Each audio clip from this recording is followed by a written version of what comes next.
Welcome to the Deep Dive. This is the show built to distill the most comprehensive foundational knowledge in healthcare. We go directly to your sources to get you those high-yield insights you need, well, immediately. Our source material today is, frankly, paramount. We're pulling key excerpts from the 8th edition of Physical Examination and Health Assessment by Dr. Carolyn Jarvis. And our mission is really tailored for you, the medical student, the young professional, the self-taught learner, to give you a thorough but also rapid command of the entire framework of clinical assessment. And this text, it really is a cornerstone in health assessment education. What makes it so unique isn't just its clear, sort of user-friendly format. It's how it integrates three crucial modern clinical requirements from the ground up. Okay, what are those? Well, first, developmental variations, so covering everyone from an infant to an older adult. Second, essential cultural competencies. And third, the non-negotiable standard of evidence-based practice. And we're talking about a true academic heavyweight here. Dr. Jarvis has a PhD, spent years teaching this stuff, and there's even a Jarvis Center for Nursing Excellence at Illinois Wesleyan University dedicated to her work. She built this text around a single core definition. She did. And that definition is the absolute foundation of clinical practice. Assessment. It's the systematic collection of data about an individual's health state. And that data, it immediately splits into two major categories. Right. You've got your subjective data. This is the patient's voice, is what they tell you during the history taking. But then you have the objective data, which is what you, the practitioner, can observe. This comes through those four key techniques. Inspection, which is just close, careful observation. Palpation, using touch to assess things like texture, temperature, size. Then percussion, which is tapping to create sound waves. And finally, auscultation, listening with a stethoscope. When you merge all of that, the subjective history, your objective findings, and any lab work, that's when you form the complete database. That distinction, what they tell you versus what you actually see, that feels like where everything begins. But you can't approach every patient the same way. So let's get into the 4 different databases you might collect. Exactly. The situation dictates the depth. So first up is the Complete or Total Health Database. The gold standard. The gold standard, yeah. A comprehensive history, a full head-to-toe physical exam. It establishes the baseline. You'll see this with a new patient in a primary care setting. Okay, then what's next? Then you have the Focused or Problem-Centered Database. Right, like in an urgent care clinic, someone comes in with, say, an insect bite. You're not going to spend an hour on their childhood immunizations. Exactly. It's targeted to a specific, limited problem. Third is the Follow-Up Database, which is critical for managing chronic diseases. So if someone's managing hypertension, you're just checking in on that specific problem. Precisely. You're checking the status of identified problems to note any changes, good or bad. And then there's the last one, the adrenaline-fueled one. The Emergency Database. Yes, time is everything. It's a rapid collection of only the most crucial life-saving data, and it's often happening at the same time as you're performing stabilizing interventions. You might only get a few words before you have to act. But none of these databases mean anything without the engine that processes it all. That's critical thinking, or Yeah. CT. And CT is so much more than just knowing pathophysiology. It's the skill of synthesizing these, often fragmented cues to figure out the most likely cause and the best solution. And the source material has this beautiful way of tracking how that skill progresses, right? From novice to expert, a novice just follows the rules. Right. They need a rule for everything. Huh. But a proficient practitioner starts to see actions in the context of long-term goals. They see patterns. And the expert. The expert operates differently. It's almost intuitive. Through years of experience, they just develop this grasp of the situation. They don't have to consciously follow every single step because they arrive at the correct clinical judgment in like one leap. But how do we trust that lead? I mean, if I'm a young professional, I don't have that experience. Isn't it dangerous for me to try and rush to that intuitive judgment? That is a key question. Yeah. And that's why the progression isn't about skipping steps. It's about automaticity. The expert has performed those steps so many times that they become subconscious. Okay. So for the developing clinician, that's exactly why we emphasize evidence-based practice, or EBP. It provides the structure you need until that intuitive grasp fully develops. EBP is a formal integration of 4 things: the best available research evidence, the clinician's own expertise, your clinical knowledge, like your assessment skills, and, crucially, the patient's values and preferences. And that patient reality is so deeply tied to culture. I mean, the push for cultural competence isn't just about being respectful anymore, is it? It's a core component of patient safety. It is absolutely vital. A failure to ask about traditional or herbal remedies can have fatal consequences. It's a common and very dangerous oversight. Can you give us an example? Sure. Think about a common herbal supplement like ginseng. The text specifically calls out that ginseng is known to raise serum digoxin levels. Wow. So if you miss that during your history taking and your patient is on a stable dose of digitalis for heart failure, that herb could easily push them into toxicity. That's a perfect high-yield nugget. It just shows why cultural assessment is a clinical safety step, not some kind of soft skill. If you don't ask, you don't know. Okay, let's move into the human element of this, mastering the interview. Because all your critical thinking is useless if you can't get accurate data to begin with. The setting matters. It truly does. We talk about two kinds of privacy. Ideally, you want geographic privacy, a closed door, a private room, but sometimes that's just not possible. Like in an emergency department. Exactly, or a semi-private room. So you have to create psychological privacy. You pull the curtains, you lower your voice.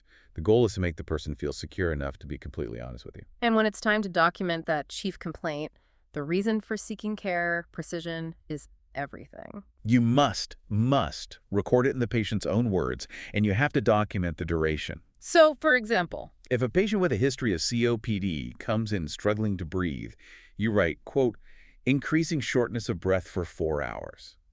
You absolutely have to avoid translating that into a diagnostic statement like COPD exacerbation, even if you're 99% sure that's what it is. why is that so important? Because your job at that stage is to document the data, not offer a premature diagnosis. The acute change is what brought them in. Beyond the words themselves, though, we all know nonverbal signals can tell the real story. They often do. Nonverbal messages, Yeah. posture, facial expressions, tone of voice, they're under less conscious control than our words. So if a patient says, I'm fine, but their body is just screaming tension, you have to trust the nonverbal data. That's your cue to dig deeper. And when you're trying to provide reassurance, it has to be genuine empathy, not Not dismissal. just brushing them off. Precisely. So if a patient is voicing a mild complaint, but their whole affect is anxious, don't just say, oh, don't worry. A much better, more validating approach is to acknowledge the fear. You're really worried about your baby, aren't you? And that opens the door. It opens the door to the real anxiety. It could be a masked fear of, say, not waking up from anesthesia, even if they only came in for a minor procedure. Let's shift gears and talk about communication strategies for different age groups, starting with the really young patient. Okay, so for toddlers, ages 1 to 3, they're all about asserting their autonomy. They want to know why. So you provide simple, brief explanations, one direction at a time, and give them simple choices. It gives them a sense of control. Should I listen to your lungs first or check your ear? Exactly like that. And then you have the preschooler, ages 3 to 6. They are famously concrete thinkers, Very literal. extremely literal and egocentric. You have to avoid metaphors. If you tell a 4-year-old the doctor will take a little blood, they might actually worry they're going to bleed out.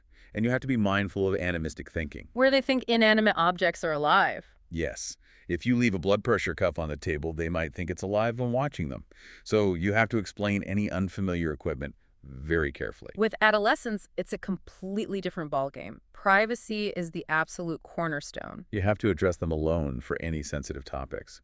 The integrity of that interview depends on their perception of privacy and confidentiality. And the source brings up a critical point about avoiding heterosexism. Yes, do not assume their sexual orientation. It's about simple changes in your practice. Instead of assuming they need birth control, you ask, are you sexually active? And if so, have you ever used birth control? That simple shift builds so much rapport and trust. Before we move on from the history, let's circle back to medication reconciliation. This is so often the most complex and, frankly, dangerous part of the whole process. It cannot be overstated. I mean, think about acetaminophen. Tylenol. Tylenol is the most famous, but it's the active ingredient in something like 25 different trade names.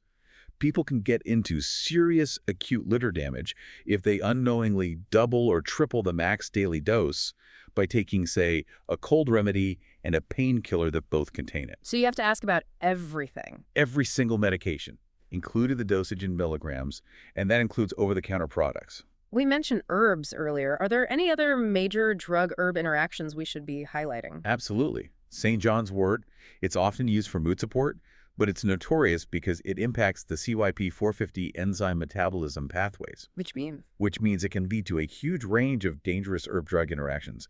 It can alter the metabolism of everything from contraceptives to anticoagulants. You have to ask about it even if the patient doesn't think of it as medicine. But okay, let's shift now into some of these high-yield screening areas for acute and high-risk conditions.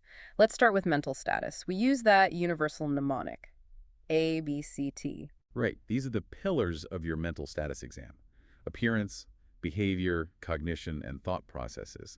And you're often evaluating these continuously as you're just talking to the person. And within that cognition piece, there are some really specific, standardized tools that are essential, especially when screening the elderly. Yes, and we need to know how to differentiate them. The mini mental state examination, or MMSE, is quick 5 to 10 minutes. It's a strong detector of moderate to severe organic brain disease. A score of 24 to 30 is normal. But it has a major drawback. It does. It lacks sensitivity for mild cognitive impairment, especially in highly educated people who can compensate for their deficits really easily. So if you suspect more subtle early changes that the MMSE might miss, you need a more sensitive tool. That's where two other tools really shine.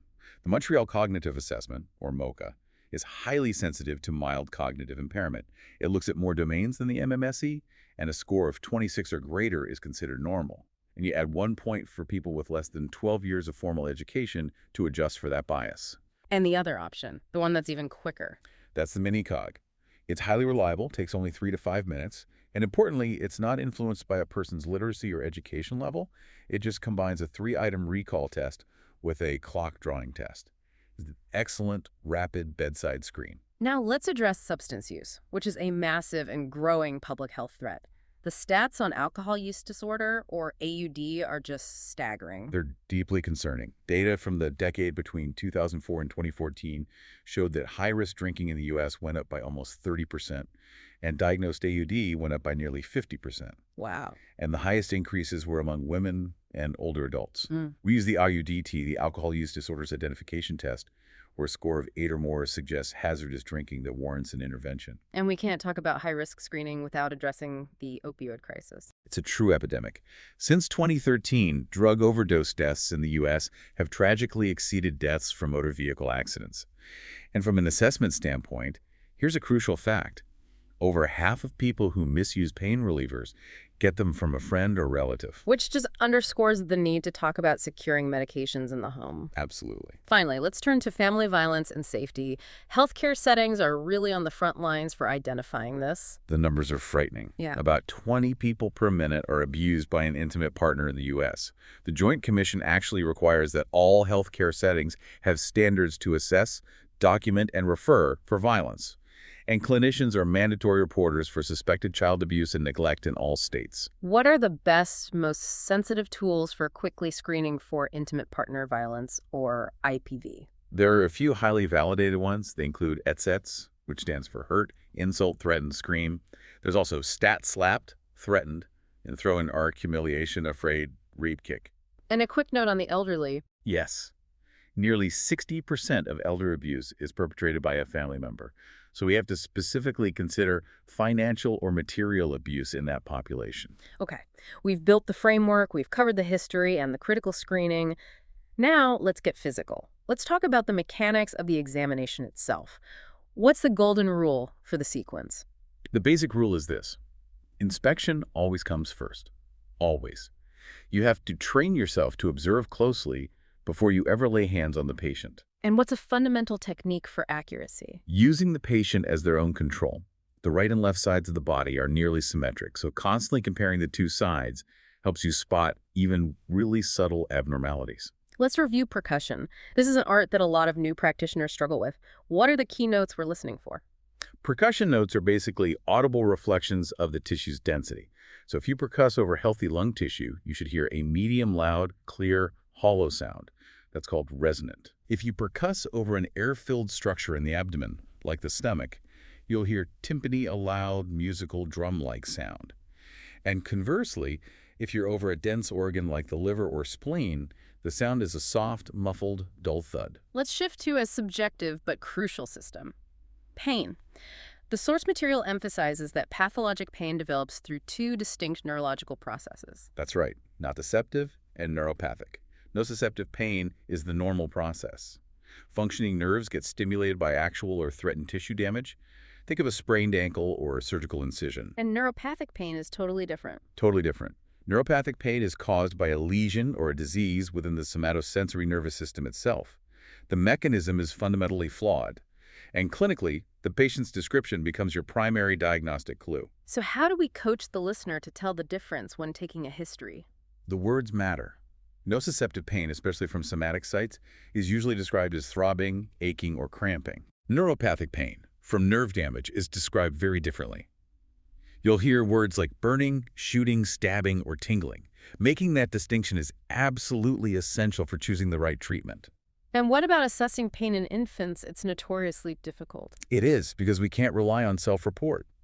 So we have to use a multidimensional approach that relies heavily on careful observation. In infants, you look for very specific nonverbal cues, things like a taut tongue, a bulging or furrowed brow, or just a generalized withdrawal of the body. For our last clinical nugget, let's quickly touch on the skin. It's our largest organ and needs constant screening. What are the crucial mole characteristics we can never miss? When you're screening any nevus or mole, you have to look for a few key features. Check for asymmetry, make sure the borders are smooth and regular, check that the color is uniform, and screen for size. Moles larger than 6 millimeters are a higher risk. And with skin aging, what are the two main changes that often surprise patients? Two things really stand out. First, there's a generalized loss of subcutaneous fat, which makes the skin look thin and almost parchment-like, especially on the arms and legs. But ironically, fat deposition then shifts centrally to the abdomen and hips. And second is the appearance of senile lentigens, which are commonly known as liver spots. They're just areas of hyperpigmentation that show up after years of sun exposure. Wow. We have covered a tremendous amount of ground.